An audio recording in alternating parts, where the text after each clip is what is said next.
Hey everybody, Grandmaster Ben Feingold here with the recap from round 2. This was the last game to finish, Hikaru Nakamura versus Teimour Radjabov. The game lasted 6.5 hours with the result in doubt until the very end. Let's have a look. They played another one of these, pseudo Berlins where White's playing D3. I've been espousing D3 for like 10 years. Finally, everybody plays it every game. Knight D2, confusing the audience. Very rare move. Knight D4. This was all in Hikaru's prep. He was playing instantly. D4.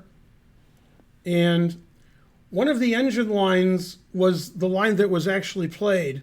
And we thought maybe White was better, but it turned out Black turned out to be okay. Problem with taking is E5 is very annoying. Attacking the knight and... Black's position, got to be careful.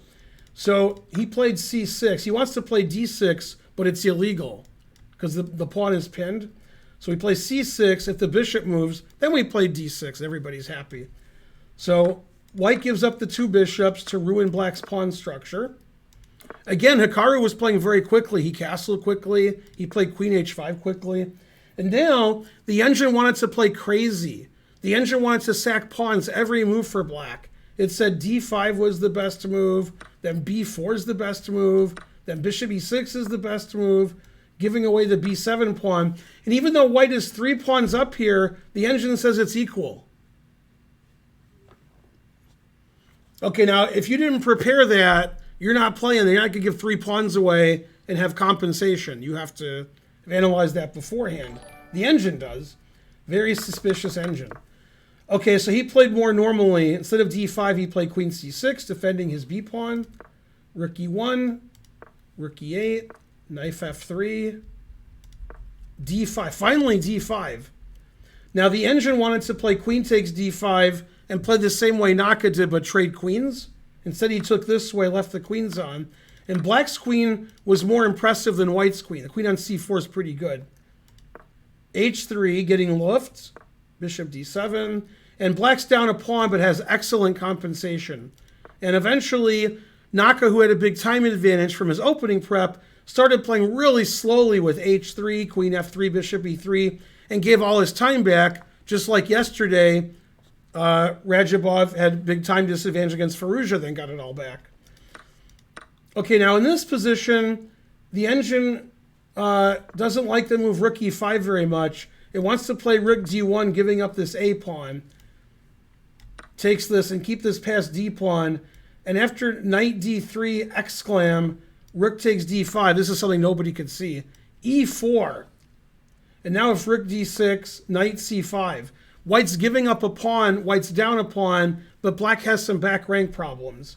And in this position, the engine really likes White because of the back rank problems that Black has after, say, takes.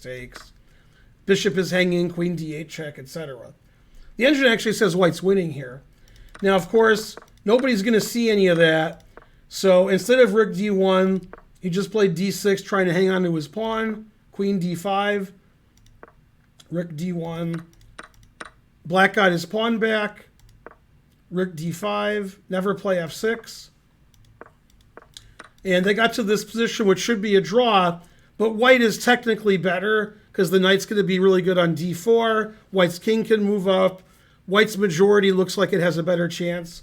And unfortunately for Radjabov, he was getting into time trouble now. Didn't have a lot of time on his clock. And after playing very well to defend this position, he got to this equal position and he started to fail. Here he needs to play Bishop H3, getting his bishop off the line of the rook. The bishop can go to G2 or F1. It can stay on H3. And there's no reason to think this shouldn't be a draw. Equal material, nothing much White can do. Instead, he played Rook D5. And after Rook A7, played Rook D6, B3, Bishop E6, which is a little funny as a move. Rook C7. Again, Bishop H3, completely equal. But he played Rook D5, which is a very bad move. It seems like he fell in love with Knight takes E6, Rook E5 check, Rook takes, which is a drawn endgame. But of course, the problem with Rook D5 is it gives away the 6th rank.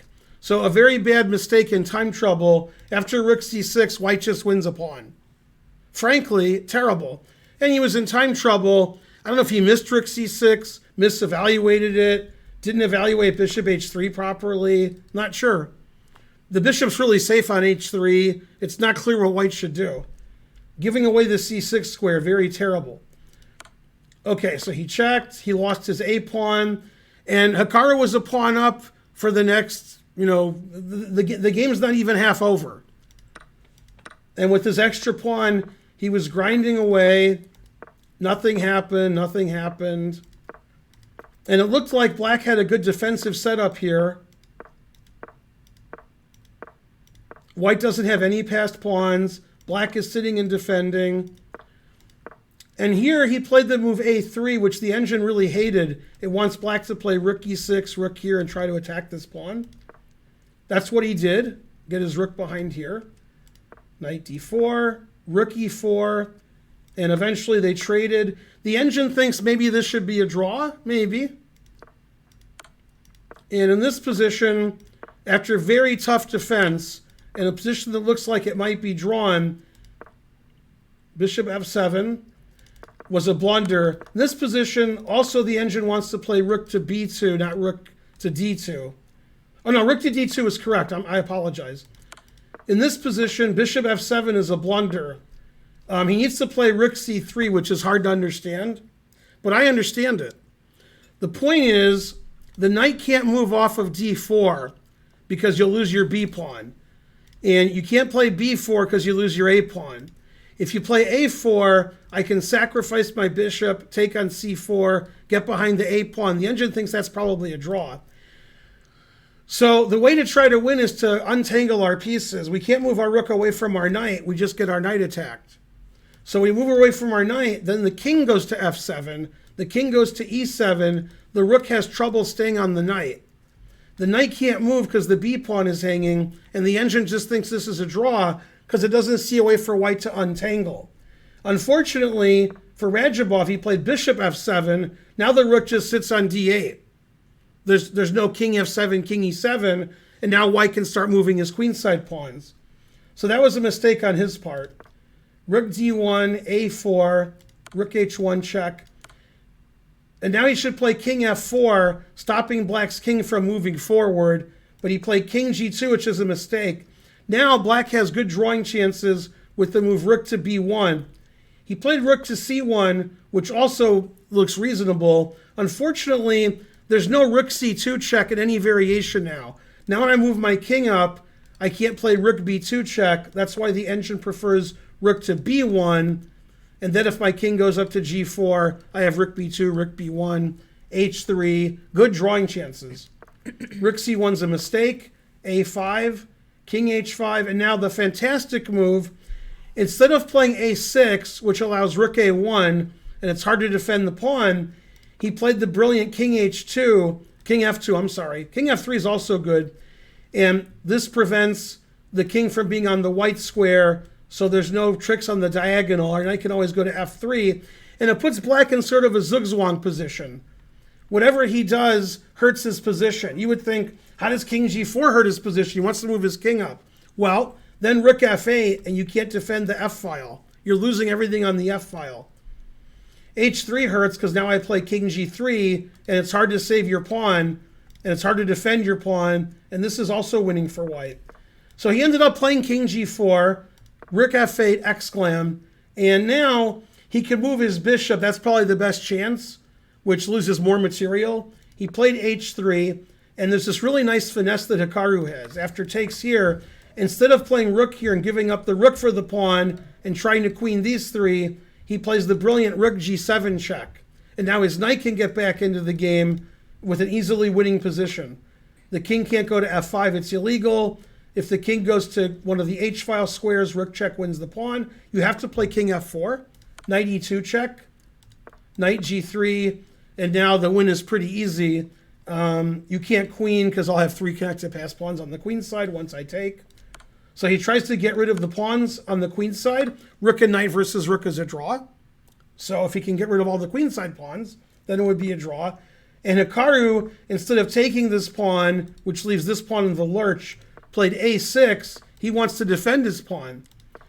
Now rook c7 would be a blunder defending both pawns because if rook takes g3 check.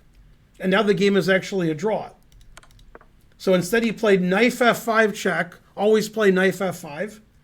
Now here we can see that white's played knife f5 and black's played f6. So we know the result of the game. King takes c4, rook b7, stopping the king from coming back to the pawn, and the king can't go to c6 because my knight goes to e7, and that's what happened. And now it's unstoppable, knight c8, rook b8, and a8 queen. So in this position, after 6.5 hours of play and 75 moves, black finally resigned. A brilliant endgame win for Hikaru, who took a better position. And after 6.5 hours of grinding it out, Teimour getting in time trouble twice, Hikaru was able to win. The only win of the day. There were no other wins. The other 3 games were draws. Hikaru back to 50%. Go streamers. Thanks for watching the recap of round 2. This was the game Nakamura Radjabov. Radjabov unfortunately tied for last now with Ding.